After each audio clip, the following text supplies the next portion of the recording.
The Last Argument of Kings.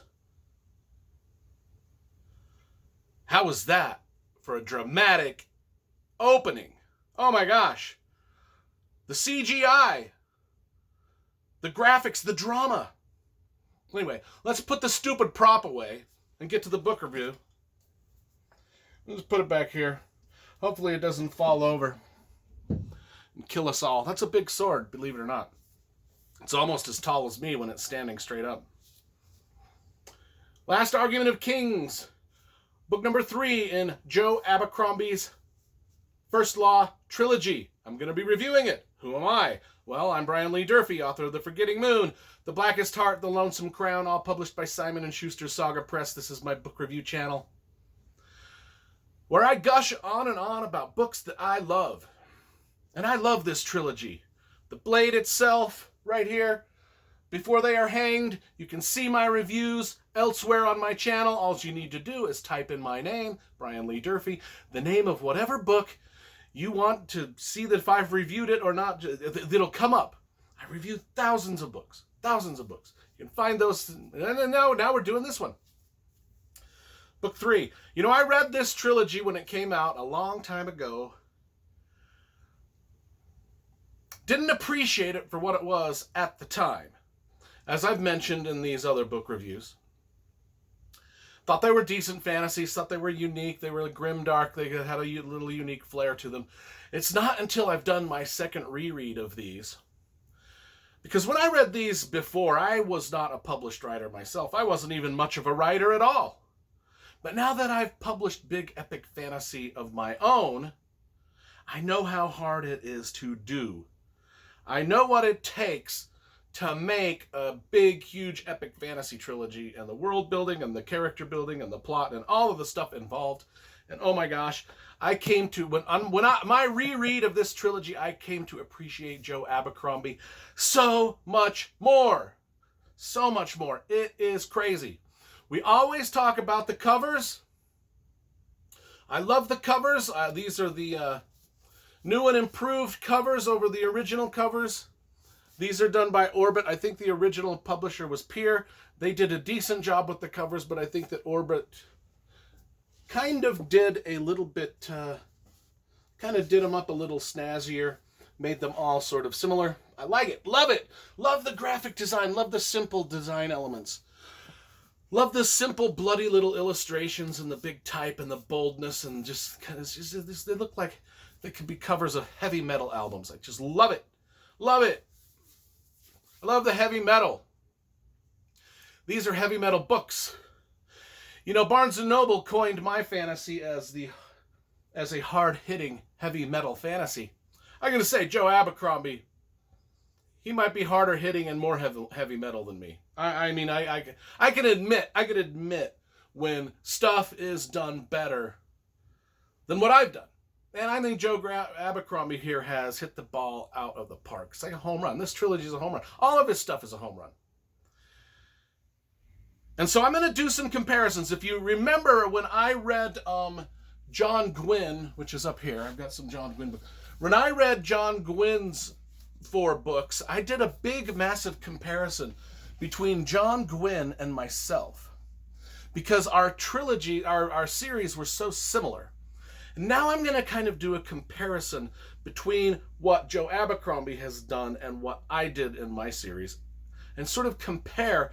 Not necessarily the storylines don't compare at all, but a lot of theme and tone and just overall philosophical stuff that's in my stories are in Joe Abercrombie's The First Law trilogy. And we're going to go over some of that, because I dig that kind of thing. I dig it. I mean, this book, this whole trilogy, we're not going to do spoilers, just so you know. This is going to be a vague kind of a review of the whole trilogy as a whole, now that I've read 1, 2, and now 3 for the second time. The themes of this book, as in my trilogy, the themes of Joe Abercrombie's story are just that life is not fair. People make mistakes. People make absolutely stupid decisions. And one of the things that one of my pet peeves when I read other people's book reviews is I didn't like these characters because they just kept making stupid decision after stupid decision.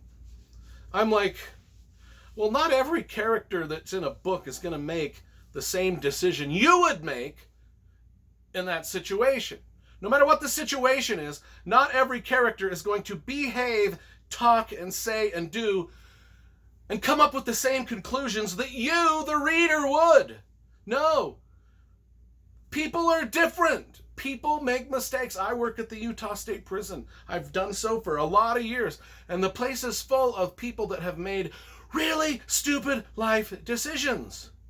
Some people that were normal, everyday people, good people that you would think would make good decisions, and then one day they made a really bad decision, and a decision that nobody saw coming, that if you put it in a book, people would be like, well, that's totally unbelievable. If you were to put that in a book, nobody would believe it. Well, they made that decision that nobody would believe, and now they're in prison. So when reviewers are like, oh, I hated this book because all the characters made stupid decisions and got themselves into trouble after trouble. Well, no, that's what drama is. That's what storytelling is. Stop it with the crap! When I say pet peeve, I mean like, I fucking hate it when people do that. I didn't like this book because the characters did stupid things all the way through the book. Every character was so stupid. Well, God damn it, people are dumb. And if every character in a book is supposed to do what you want them to do, this is going to be the worst, most boring book ever. So just get off it. See, this is me critiquing other reviewers right now, if you didn't notice. Anyway. The theme, though, that's what I'm getting at, is the theme of these books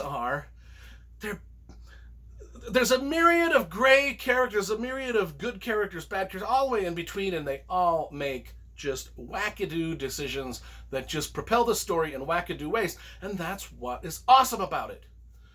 That's what's great about Pulp Fiction. That's what's great about Tarantino movies. That's what's great about every story you ever read that surprises you. And those are the themes that I was working with in my books, and I can tell that Joe Abercrombie's working with them in his books, is how can I get these characters to do things that surprise the audience, even if the audience thinks, well, that was a stupid move on that character's part. Well, yeah, I just told you, people make stupid moves in real life.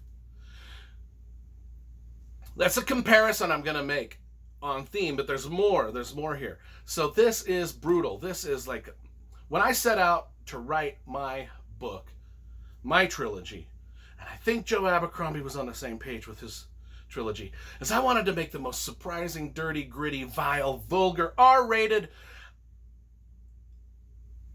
unapologetically fun story that I could. And I think that's what I did. And if it offended some people and irritated some people, I didn't care.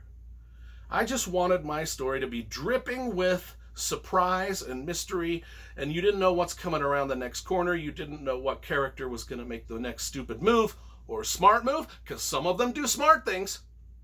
I'm not saying everybody has to do stupid things. I'm not saying that only stupid things propel plot. Smart things also propel plot, and indifference can propel a plot. All of the human emotion propels plot. Like I said, I give writing advice here too on a lot of these videos, so I want people that are wannabe writers to pay attention to what I'm saying. If you have a character in your book and you think of the most crazy, outlandish thing he could do or say, have him do or say it, and try to have it make sense in the story. Don't shy away from it. I don't care what the idea is. Put that in your first draft. If you're reading through your second and third draft and you find that it doesn't quite work, you can get rid of it. You can edit it. You can edit it out. But most of the time, 90% of the time, that thing that you thought you couldn't put in your story, that outlandish idea, that stupid move that the character was going to make, or that ultra smart move, or just the absolute apathetic indifference of a character, whatever it is that you think that should go in there, whatever plot point that you think doesn't belong, trust me, 90% of the time it does belong. And put it in. Put it in the story. Because this is what Joe Abercrombie is doing. This is what we're doing. This is what I've done. This is why I'm making this particular comparison. My comparison to the John Gwynne series was plot point by plot point. We were almost similar. My comparison to Joe Abercrombie is just wackiness to brutality to just what can we throw at the reader that shouldn't be thrown at the reader, but we know it needs to be thrown at the reader. I hope that makes sense. I hope I made sense of this. As far as the book goes, all of our main characters are here. This is the thing. This is why I love this book, is because our two main characters, our two mainest guys, one of them's this bedraggled, unhappy warrior by barbarian, and the other one's a torturer. And they go through all three books, and I love those characters. I'm not going to go into it. Well, I discussed them quite a bit in these two books. We'll just leave Logan Nine Fingers alone, and we'll leave Gatka alone. Logan Nine Fingers is just sort of like Conan the Barbarian, but with 9 fingers. And a much worse attitude. And far less patience. And Gatka is sort of like if Tony Soprano was a torture. Well, Tony Soprano was a torturer. He did torture and kill people. What am I talking about? Oh, whatever happened to those old Romans? Tony Soprano says, "You're looking at him, motherfucker." One of the best lines in The Sopranos. Whatever happened to the Romans that ruled the world? Tony Soprano, "You're looking at him, motherfucker." That's the kind of stuff that's in this. That's the kind of stuff that's in this book. And that's what's so awesome about it. This is like The Sopranos meets the Tarantino films meets just gritty fantasy, vulgar fantasy. It's just smack you in the face, punch you in the mouth. I love this trilogy, and I love it even more after having read it. Reading it once before I wrote my own fantasy, and then reading it after I wrote my own fantasy trilogy, I gained such a bigger appreciation for what Joe Abercrombie has done. And I stand in awe. I think that he's done a lot of stuff better than me. It's not to say that my stuff sucks, because no, my stuff is freaking awesome. It's just, this is kind of awesomer in a way. So I highly recommend these. And if you want to appreciate them even more, write your own fantasy series, then compare it. And you'll love it even more. I give The Last Argument of Kings a good 9.5 out of 10. I've given them all high ratings, all 9s and 10s. They're just great, and I can't wait to get to I have not read the sequel trilogy yet. I have read these over here, and I'm going to reread them and review them. But Last Argument of Kings is a damn fine book.